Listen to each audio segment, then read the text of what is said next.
Wonderful to have the opportunity to do a little learning with you this evening. Our topic for this series is religious Zionism. It's a topic that we sometimes take for granted, and we certainly don't spend a lot of time learning about the history of religious Zionism. So I thought it would be a useful exercise to spend a little time studying together some of the key personalities and key texts of religious Zionism.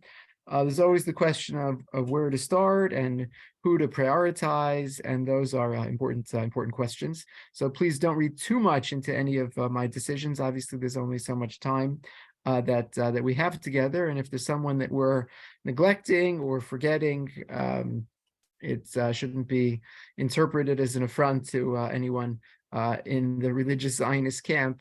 Hopefully, we'll have other opportunities to study and learn about them on a different occasion. So hopefully, everyone has the source sheet for tonight's session.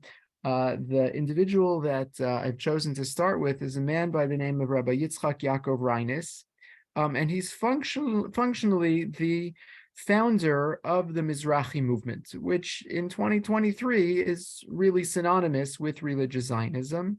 And he's a very important person. And I want to begin to chart the path from where religious Zionism began to where it's gone over the course of the 20th and now into the 21st century.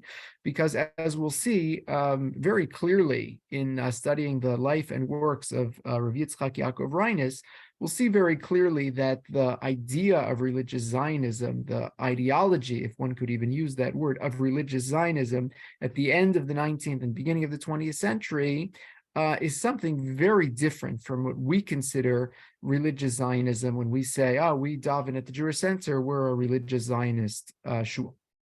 So let me begin with a kind of thumbnail biography of Rav Reines, and then I want to turn to his involvement in the Zionist project and look at some key texts with you in the time that we have remaining. So Rabbi Yitzchak Yaakov Reines was born at the end of 1839 in Karolin, Belarus. His father was a rabbi. He was recognized. Rav Yitzchak Yaakov, who wasn't called Rav Yitzchak Yaakov at the time, maybe just Yitzchak Yaakov, was recognized at a very early age as being a child prodigy. He was sent off to study in prominent yeshivos, including Volozhin, where he studied with the Netziv, Naftali Tzvi Yehuda Berlin. And by the time he was 18, he'd already been ordained by some of the most famous and well-respected rabbis of the time. Okay, in 1867, he was appointed the rabbi of a small town in Lithuania called Shavkiana.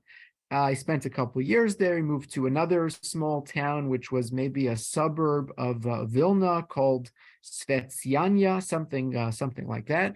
Forgive me if I'm not pronouncing it as it should be pronounced. And he was the rabbi of the town and the Av Beis Din, the head of the rabbinical court. Let me just pause to say that, in the background of everything that's happening in the course of the middle of the 19th century, the Haskalah is on the ascendancy, not only in Central Europe, but also in Eastern Europe, and it's a competition. It's a competition for Jewish lives, right? Everyone thinks that they have the answer to the question of how to confront modernity and how to adapt or not adapt to the prospect of political emancipation. And the world is opening up in ways that had not been expected or foreseen over the course of many years of Jewish history. A Jew could get an education, could go to university, and could get a job in the non-Jewish marketplace. These were novel prospects that shook the pillars of traditional Judaism to their core. Everyone was searching for an answer. The Haskalah was one answer, which was an attempt to bridge the gap and to find a way to remain somehow loyal to some form of traditional Judaism, but also to integrate into this new burgeoning world. As we know, thanks to Jewish history, it was a failed experiment, right? You don't meet too many maskilim walking around the streets of the Upper West Side in the 21st century. It didn't have enough of a core or foundation, and those who went down this path ended up becoming totally acculturated, totally assimilated over the course of a very short period of time. Of course, I'm generalizing, but this was the trend. The traditionalist camp was vying to hold on to their best and brightest and make a case for traditional Judaism. No, you don't have to go down this dangerous path. You can stick to what's tried and true. And it was a battle to make some kind of inroad into this battle. In the 1870s, Rav Reines opened a yeshiva, which was a fascinating kind of middle ground. He wasn't a maskil, he was an arch traditionalist, and yet he said we can woo some of those who might be tempted to go down the path of Haskalah if we just open the door a crack, and we'll make secular education available to them. It doesn't have to be an all or nothing proposition. And he started this kind of revolutionary yeshiva, which met with all kinds of opposition from the traditional camp. Because again, everyone is kind of drawing their line in the sand because they're worried that tomorrow we could lose a whole generation of Jews to people who go down this slippery slope. So they got very nervous about Rav Reines's innovations, even though they were very conservative with a small c, in the grand scheme of things. He was committed to his idea, keeping everyone on the straight and narrow. We can be traditional and we can be totally observant. We can keep all the mitzvahs, and we could also teach people a little about the world, and they could know something about math and science and literature, whatever was in that specific education. But again, it met with a healthy dose of opposition. At one point, Rav Reines was even denounced to the authorities, and he was on a trip to Moscow, and he was arrested because people were very upset by his what they considered radical curricular innovations. Okay, so his yeshiva, has starts and stops. It doesn't really take off. In 1883, he's called to Lida, and it's in Lida that he spends really the better part of the rest of his life. On the source sheet, if you have it handy, here first of all is the picture of Rav Reines, so you have a sense of who we're dealing with. This is obviously a picture toward the end of his life. At the very end of the source sheet, I have a map for you so you could see just where we are. It's hard to find. Lida is this little red dot, basically due south of Vilnius. Okay, so we're in present day Belarus, and just south of present day Lithuania. Okay, that's where Reines is based in the 1880s, 1890s, and into the beginning of the 20th century. I also have for you on your source sheet, just have to find it here, a picture, right? And this is really an amazing picture. And in many of these courses, I've referenced the YIVO website. Amazing resources on the YIVO website and the YIVO archive. We could spend a session just talking about how YIVO survived the 20th century. But this is a picture, okay? So you could just imagine the opposition, and they're saying, these kids are going off the derech. To me, the untrained eye, doesn't look like anybody here is going off the derech. They look pretty traditional. These look like yeshiva bachrim, from Lithuanian yeshiva in the 19th century. That being said, he faced all kinds of opposition. Okay, so in the 1880s, he's living in Lida here in present day Belarus, and he's very interested. He had always been interested in a return to the land of Israel. It wouldn't be too much to say that it was something that was inculcated from a young age. His father had actually come from the school of thought of the students of the Vilna Gaon. the students of the Vilna Gaon made Aliyah. The students of the Vilna Gaon at the beginning of the first half of the 19th century moved from Eastern Europe, picked themselves up, took their families, their community, whoever they could gather, and they went to Israel and they settled in Israel. Ad hayom hazeh, to this day, right? If you go into a shul in Yerushalayim and you say, what's the minhag? The minhag is, they'll always say it's the minhag hagra. How long do you wait to light candles, and when does Shabbos? It's always the minhag hagra. How did that happen? Right? The Gra is a very important person in Jewish history, but he never lived in Israel. No, he didn't live there, but all his students, not all his students, so many of his students made Aliyah that they set up what became the core communities of the Yeshuv in the 19th century. And that's how the tradition evolved, that so many of the practices ad hayom hazeh, until this day, remain the minhagim and the piskei halacha of the Vilna Gaon. So the father of Rav Reines was not directly a student, but a student of the Vilna Gaon, and he had actually moved to Israel and lived in Tzfat in the 1820s.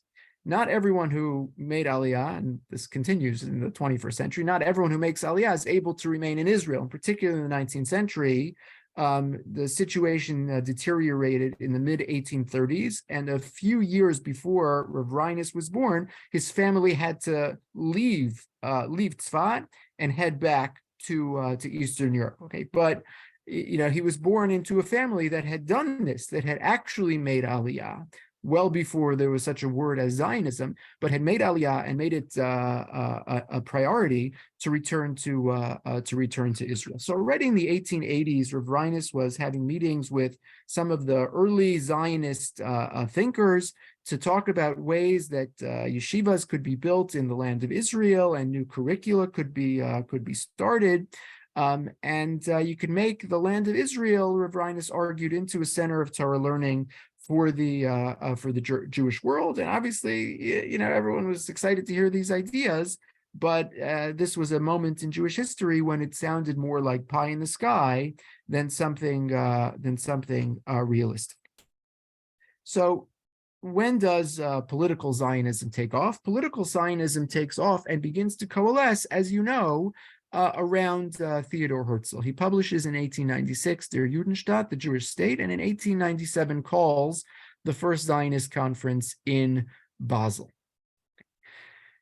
The political Zionist movement then begins to pick up steam, and it gains momentum, and it gains delegates. And the kind of continuation of the story from 1897 to 1917 to the 1930s to 1947 and to 1948.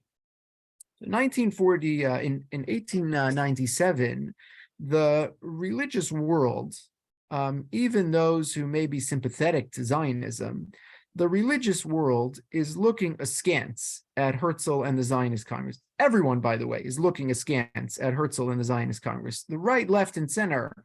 Right, he represented, and his followers represented, a tiny, tiny minority of the Jewish community. So on the left, right, the reform, the political left, those in favor of emancipation, look at Herzl and look at the Zionist project, and they say, "What are you doing? What are you thinking? We're trying to acculturate. We're trying to assimilate. We're making such great strides. You, by raising the flag of Zionism, are going to open us up to a very valid critique of due loyalty. We're sitting here in in Vienna and in Paris and in Warsaw, and we're just trying to be good citizens because the world is opening up to us. And not everyone says, "Oh, you dirty Jew, you can't have it." No, there's some opportunities now. And if we start to wave the flag of Zionism, they're going to say, "Oh, we knew it. We knew all along this was a mistake. The Jews are never going to be good," fill in the blank, German citizens. They're never going to be good Austrian citizens.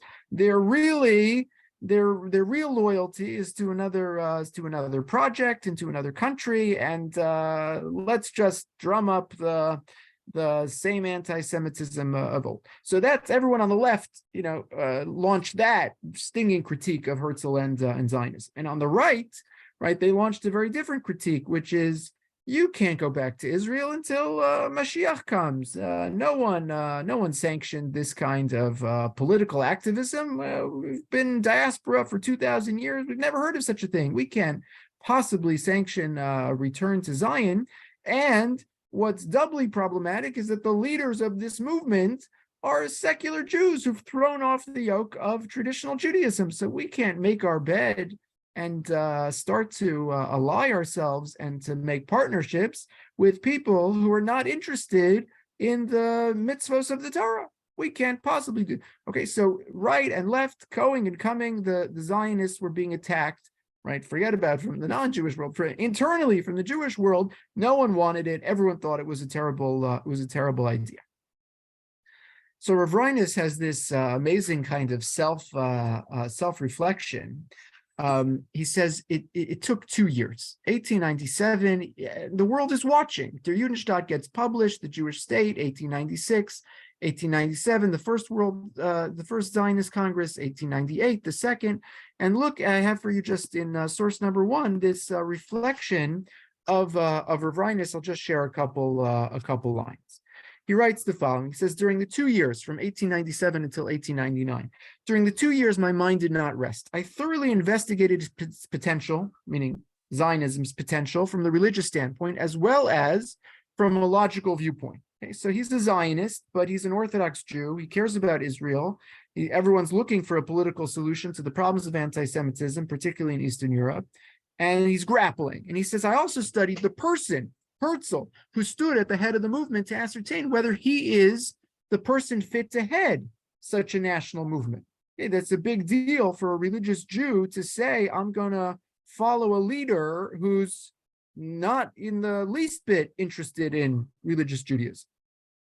Only when the results of my investigation were favorable did I decide to join the movement, not only in thought, but also in action. And he shows up in 1899 to the third Zionist conference. I traveled to all Zionist meetings, as well as to the congresses. When it was known that I affiliated myself with the movement, right, it was the big risk. Right?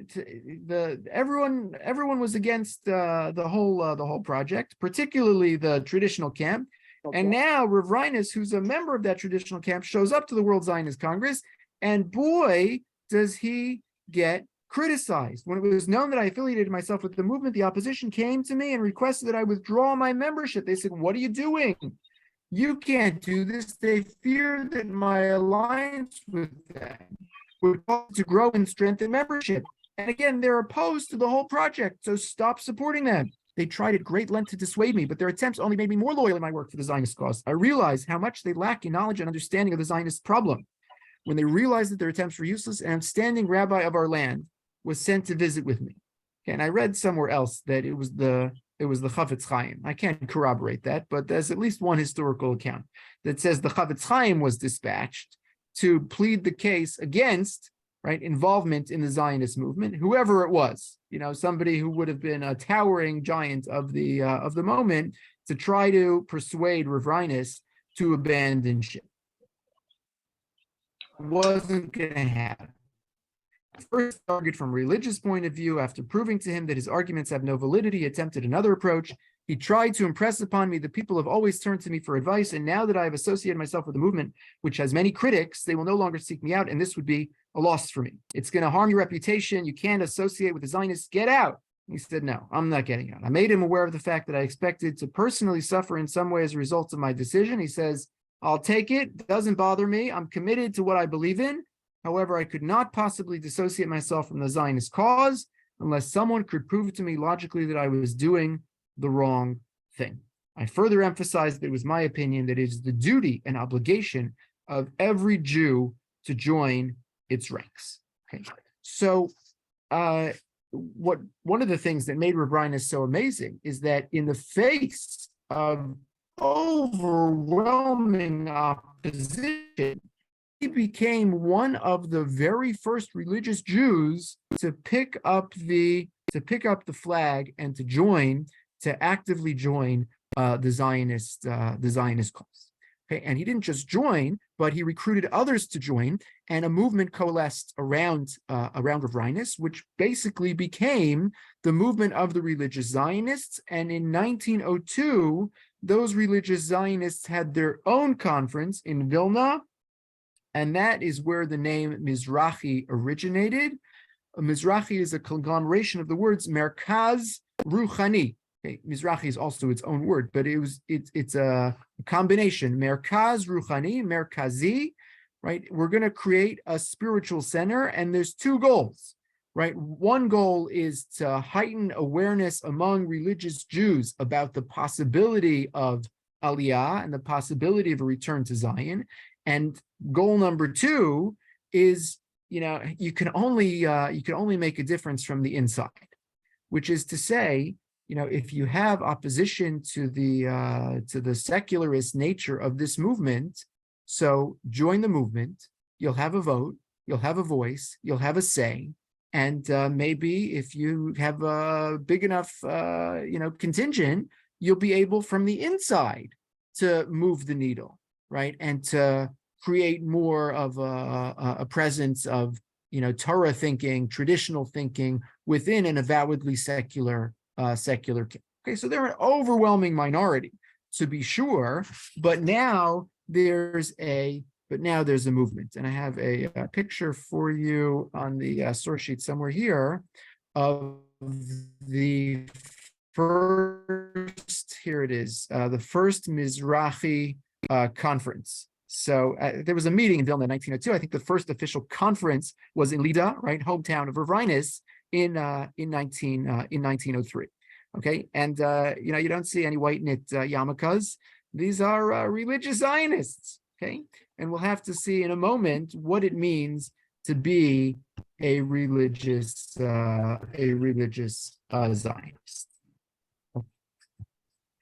So religious Zionism is taking off in a kind of a small and modest way, but now they have a voice, and there's a little group, right? These Zionist congresses are going on every year or every other year at the beginning of the 20th century, and now there's a little group called the religious Zionists, and they have some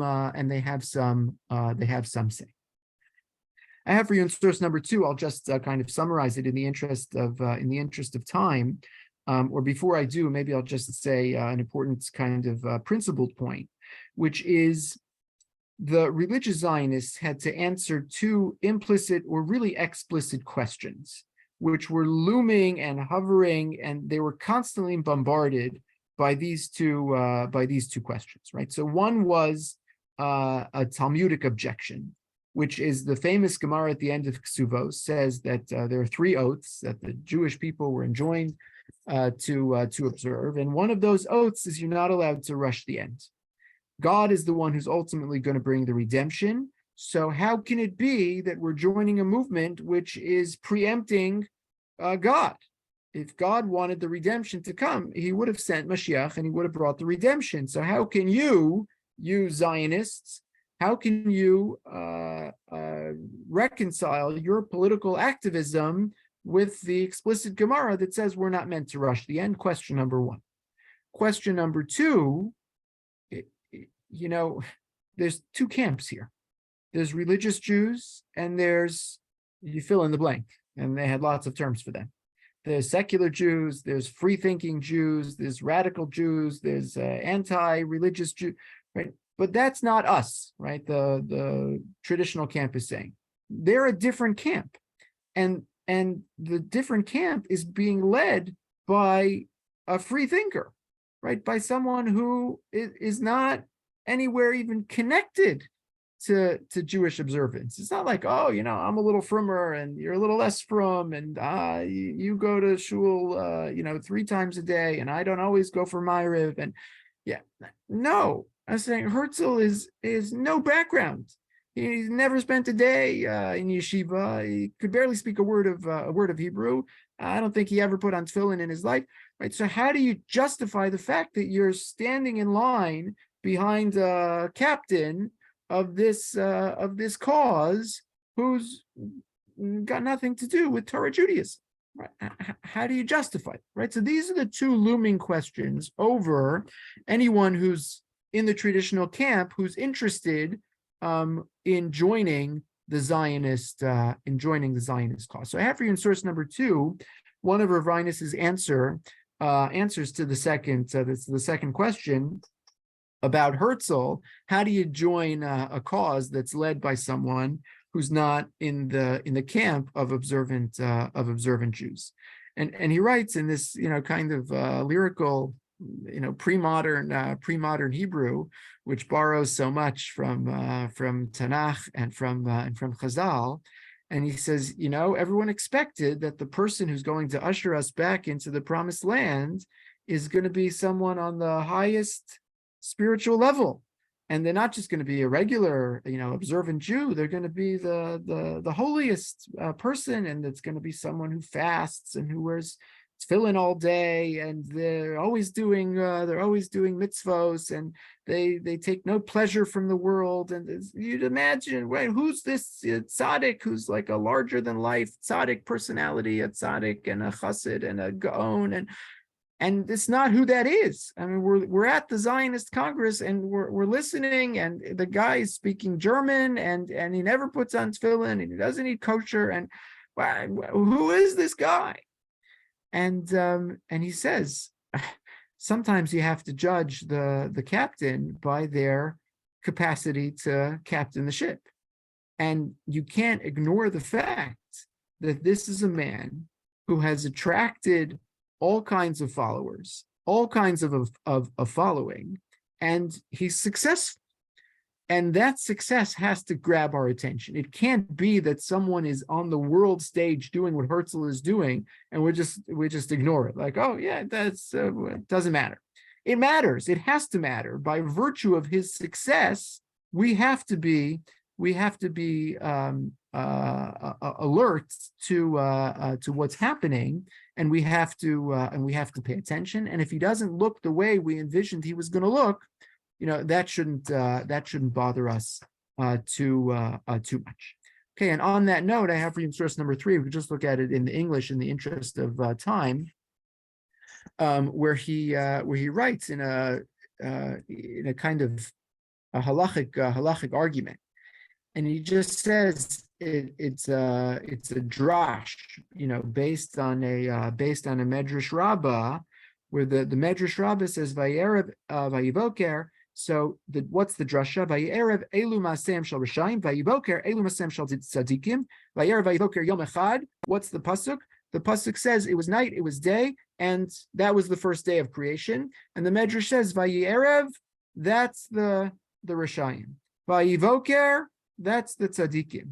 Yom echad shenas alam hakadosh baruch hu yom echad ve'ezez yom kippur. God gave all people a day called Yom Kippur, and everyone can come together and everyone can do tshuva. You're a tzaddik, you're a rasha, doesn't matter. The value of Yom Kippur is so great because on that day, the righteous as well as the wicked unite in prayer, and I'm sure that one cannot object to the holiness of Yom Kippur because that day unites the righteous and the wicked. No one said, I'm not doing Yom Kippur because there's Rishayim on Yom Kippur. No. Would one want the sins of the wicked to be ignored and not forgiven? On the contrary, their participation in Kippur serves to emphasize the holiness of that day, since the free thinking who remove themselves from the religious life recognize the importance of that day and try to partake in it. So someone who's not observant comes to Shul Yom Kippur, that's amazing. We love that. Because they are brought closer to God on that day, we exalt Yom Kippur even more. And this is precisely the praise which one can give to Zionism. So they don't look like us. They don't daven like us. They don't daven at all. So what? Right? We can still come together in common cause. There's going to be Rishayim and there's going to be Tzadikim. And he doesn't mean to say the Zionists are Rishayim. That's not what he means. But by way of metaphor, he's just saying there's one camp and there's another camp and one is not like the other. And so what? They can come together, and he roots it in this medrash. He roots it in Chazal because obviously he's trying to convince and win over an audience that knows all these Mamrei Chazal, and this is the best way to win them over. Don't think it's such a problem that the people involved in this movement are not religious. that's not the main thing. Just show you a couple more sources here before we wrap up. I'm sorry if you joined late. It's going to be a short session today because we have mincha at 7:40. So we'll reserve the questions for next time. But he writes, one of the basic foundations, this is source 4, one of the basic foundations of our faith is the belief in the return of Israel to its land. For it's not possible to conceive that our nation is meant to be scattered and separated forever among the other nations in the world without its own land. Therefore, nationalism is the first and basic part of the faith of Israel.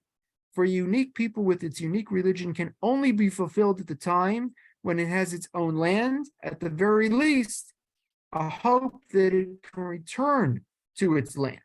So don't tell me that Zionism is a project of the secular Jews. Zionism is a Torah project. Zionism is a religious project, and we religious Jews have to get behind it. He says the commandment of settling Eretz Yisrael, which is one of the commandments of God, which cannot be measured in value, has been the subject of hundreds of statements made by our sages in regard to the elevated holiness of the land, and it's as well a commandment in which our intellectual and emotional beings find fulfillment. Furthermore, in regard to the intellect and the emotion, there's probably no other commandment of such worth, for it is commanded in regard to the general population of the good of the individual, and to benefit and improve the condition of the masses as it is beneficial for each individual. For this reason, the commandment to settle the land is far greater than all the other commandments, as it affects all actions between man and his fellow man to improve the personal lives of each individual. I'll just share one final source before we wrap up. A lot of the issues and arguments of the day played out in the local journals and the local newspapers.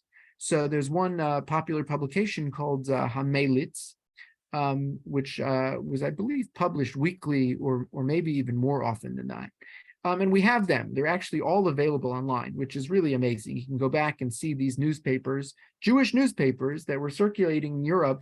You know, this is from 1900, and you could see the back and forth and the arguments. So this was a letter, like an open letter, co-signed by, let's see, 1, 2, 3, 4 rabbis, chiefly Rav Reines. And it's his argument is Ezrat Sofrim Dat Rabbanim Letovat Hatzioniyut. So he says this is our defense. This is our argument in favor of Zionism, the rabbinic argument in favor of Zionism. Okay, and this is a huge chiddush. Right? This is nobody's doing this in 1900. And I'll just share with you. I have a translation of one excerpt which answers the other looming question that how could you rush the end, and you have to wait for Mashiach. And he says something very important. And actually, with this, I'll try to just say kind of a closing line about what religious Zionism meant for Reines and what it meant for these early Zionists. He says, anyone who thinks that the Zionist idea is somehow associated with future redemption and the coming of the Messiah, and who therefore regards it as undermining our holy faith, is clearly in error. He says, you're reading the end of the Gemara Ksubos, and you think that we're not allowed to rush the end, and we can't go to Israel because we have to wait for Mashiach to come first. He says, that's not what's happening here.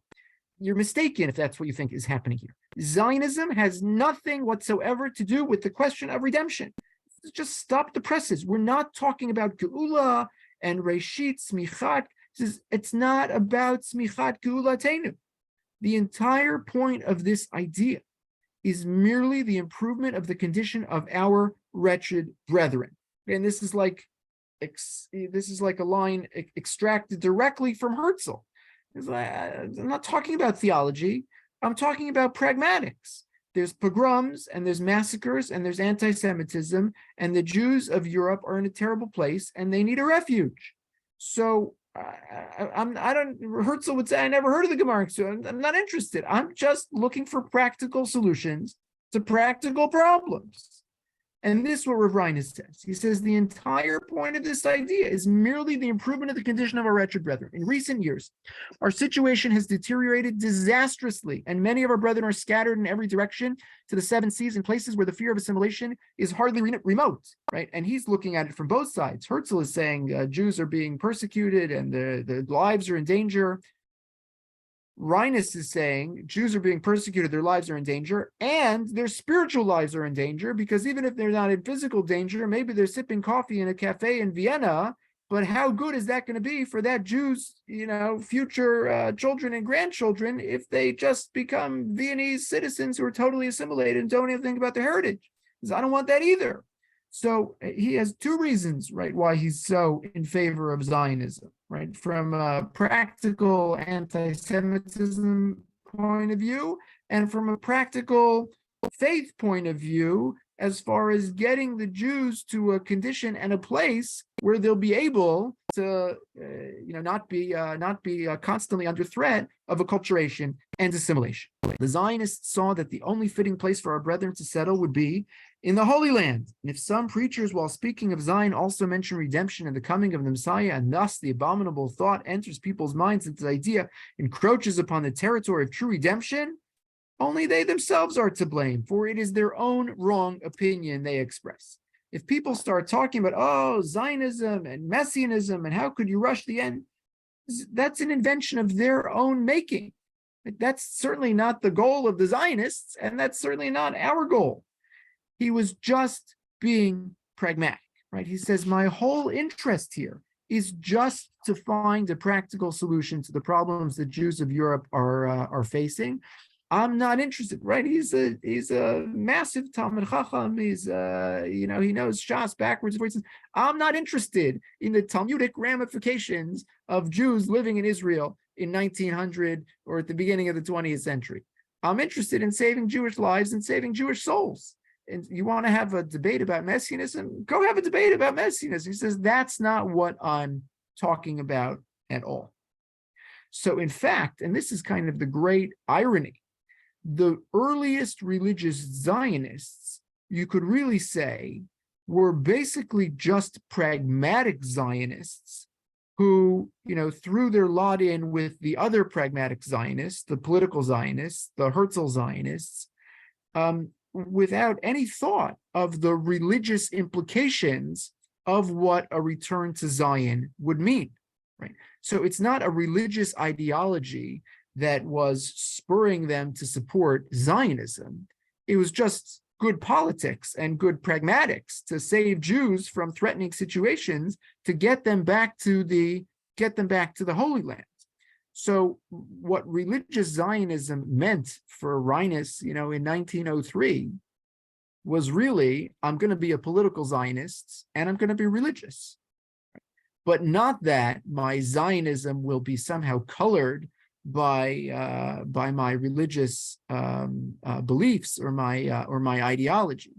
Reines's Zionism was almost, word for word Herzl Zionism. It's a question of pragmatics. It's a question of political will. We need to find a refuge for Jews who are in danger. You could say there's a slight difference because from a religious perspective, right, Reines is also interested in the Jews' capacity to preserve religious identity, and that's very hard to do in the current climate in Central and Eastern Europe. So let's find a place where that will be easier to do.